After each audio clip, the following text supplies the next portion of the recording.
COVID has taught us anything, there's a lot of ways that we can communicate online that we never really realized. I think a lot of students really delved into the internet during this time, and some were already in it, but there's just a lot online that can really benefit people when it comes to social interaction. It's an amazing tool. Yeah. You don't want to take that away from people. And I had this conversation with a parent who was just like saying, well, I'm not going to let them Yep, do me too. anything then Me because too. it's not, I'm too worried about it. I'm like, well, then they're going to be, I won't say behind, but they will definitely be losing out on something that all their peers can do. Yeah.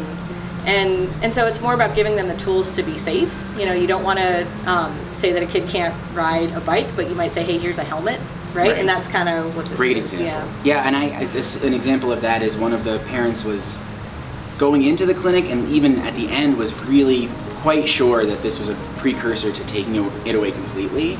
And that's the parent that I connected with her son's staff at his house, and we all created a plan where he could still use the sites, but he had a trusted adult identified at the house who would do a weekly check-in with him. And that was the person he trusted enough to show his phone to. So it was like mom wasn't involved but knew it was safe. He had the freedom and the check-in. There's a way to make it so that everybody wins. We don't just want to restrict people.